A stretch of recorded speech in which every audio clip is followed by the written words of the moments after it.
बिस्मिल्लाहिर्रहमानिर्रहीम। अस्सलाम वालेकुम व्यूअर्स, कैसे हैं आप सब। उम्मीद है कि आप सब खैरियत से होंगे। आज मैं आप लोगों के लिए बहुत ही आसान और बेहद मजेदार करेले की सब्जी बनाने की रेसिपी लेकर आई हूँ, जो कि बहुत ही मजेदार बनकर तैयार होती है। और आज की इस वीडियो में मैं आपको स्टेप बाय स्टेप बताऊंगी कि आप किस तरह करेले की कड़वाहट को खत्म कर सकते हैं। तो इस वीडियो को लास्ट तक जरूर देखिएगा।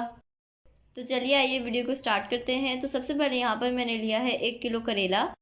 तो अब इसे कट कर लेंगे। सबसे पहले इसे दरमियान से कट करेंगे और दरमियान से कट करने के बाद जिसके सीड्स इसे निकाल लेंगे इस तरह से। इसी तरह बाकी करेले की सीड्स को भी निकाल लेंगे। तो करेले की सीड्स को मैंने निकाल लिया है। इसके बाद मैं इसे इस तरह बारीक बारीक कट कर रही हूँ। आप अपनी मर्जी से जिस भी शेप में कट करना चाहें कट कर सकते हैं। एक दफ़ा आप मेरे तरीके से बना लें, यकीन करें पुराने तरीके भूल जाएंगे। तो ये देखिए करेलों को मैंने कट कर लिया है। इसी तरह मैं बाकी करेलों को भी कट कर लूँगी।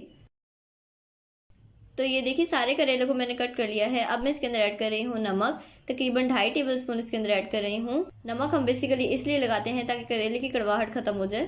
तो बस नमक ऐड करने के बाद इसे अच्छी तरह मिक्स कर लेंगे। तो ये देखिए मैंने इसे अच्छी तरह मिक्स कर लिया है। अब इसे इसी तरह आधे घंटे के लिए छोड़ देंगे। तो ये देखिए करेले को नमक लगाए हुए तकरीबन आधा घंटा हो चुका है। अब इसे अच्छी तरह धो लेंगे। और यहाँ चूल्हे के ऊपर मैंने कढ़ाई रख ली है। इसके अंदर ऐड कर रही हूँ कुकिंग ऑयल और ऑयल को अच्छी तरह गर्म कर लेंगे। जब ऑयल गर्म हो जाए तो इसके अंदर ऐड करूंगी आलू। 3 अदद आलू लिए थे, इनको छील के मैंने इस तरह कट कर लिया है। फ्रेंच फ्राइज शेप में कट किया है। आप अपनी मर्जी से जिस भी शेप में कट करना चाहें कट कर सकते हैं। तो बस अब इसे ऑयल के अंदर ऐड कर देंगे। तो ये देखिए आलूओं को मैंने तेल के अंदर ऐड कर दिया है। अब इसे अच्छी तरह फ्राई कर लेंगे यहाँ तक कि आलूओं का कलर गोल्डन ब्राउन हो जाए। आप पहले यही कोशिश कीजिएगा कि पहले आलू को फ्राई कर लें। अगर आप करेले को फ्राई करेंगे तो तेल कड़वा हो जाएगा।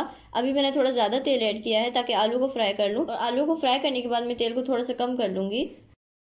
तो ये देखिए आलू तेल में अच्छी तरह फ्राई हो चुके हैं और उसका कलर भी गोल्डन ब्राउन हो चुका है।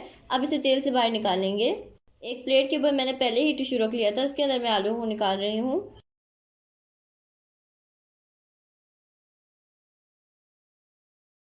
तो ये देखिए आलूओं को मैंने तेल के अंदर से निकाल लिया है और तकरीबन आधा कप तेल मैंने कम किया है।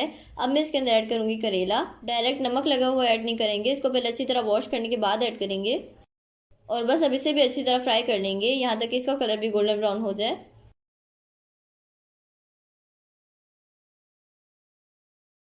तो ये देखिए करेले को मैंने अच्छी तरह फ्राई कर लिया है। अब इसे तेल से बाहर निकालेंगे। एक प्लेट के ऊपर मैंने टिश्यू रखा है, उसके अंदर निकाल रही हूँ। और यहाँ कढ़ाई के अंदर मैंने आधा कप तेल ऐड किया है, वही तेल ऐड किया है जिसमें करेले को फ्राई किया था। फिर इसके अंदर ऐड करूंगी प्याज। एक बड़े साइज का प्याज लिया था, इसे मैंने बारीक कट कर लिया है, ये ऐड करूंगी। और बस हमने प्याज को ज्यादा पकाना नहीं है, इसे हल्का सा पकाएंगे ताकि इसका कच्चापन दूर हो जाए। इसे गोल्डन ब्राउन नहीं करेंगे।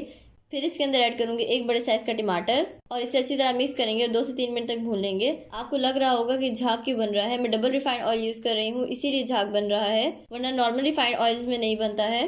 इसके बाद मैंने इसके अंदर थोड़ा सा पानी ऐड किया था और इसे अच्छी तरह मिक्स कर लिया है। फिर मैं इसके अंदर ऐड कर रही हूँ आधा टीस्पून हल्दी, आधा टीस्पून पिसी हुई लाल मिर्च और नमक अपने टेस्ट के अकॉर्डिंग ऐड कर लें। मैंने 1/4 टीस्पून ऐड किया है। नमक कम ऐड करेंगे क्योंकि हमने करेले में भी नमक लगाया हुआ था। और बस अब इसे 2 से 3 मिनट तक अच्छी तरह भून लेंगे। और 2 से 3 मिनट भूनने के बाद इसके अंदर ऐड कर दूंगी फ्राई किया हुआ करेला। ये रेसिपी बहुत ही आसानी के साथ बनकर तैयार होती है और बहुत ही मज़ेदार बनकर तैयार होती है। आप मेरी इस रेसिपी से बनाएंगे ना, यकीन करें बहुत ही मज़ेदार बनेगा। तो बस करेला ऐड करने के बाद इसे अच्छी तरह मिक्स कर लेंगे और 2 मिनट तक पकाएंगे। और 2 मिनट पकाने के बाद इसके अंदर ऐड कर दूंगी फ्राई किए हुए आलू। और ऐड करने के बाद इसे अच्छी तरह मिक्स कर लेंगे। तो ये देखिए मैंने इसे अच्छी तरह मिक्स कर लिया है। अब इसे कवर कर देंगे और लो फ्लेम पे 3 से 4 मिनट तक पकाएंगे। तो ये देखिए तकरीबन 4 मिनट हो चुके हैं और ये अब बनकर तैयार है। तो चलिए अब इसे डिश आउट कर लेते हैं। तो अब मैं इसे एक प्लेट के अंदर डिश आउट कर रही हूँ।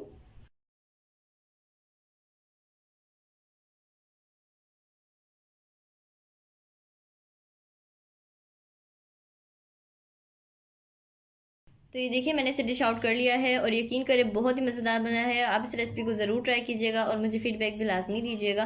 तो आई होप आपको ये रेसिपी बहुत पसंद आई होगी। अगर आपको मेरी रेसिपी पसंद आए तो प्लीज़ मेरे चैनल को सब्सक्राइब कर दें, बेल आइकन को प्रेस करना ना भूलें।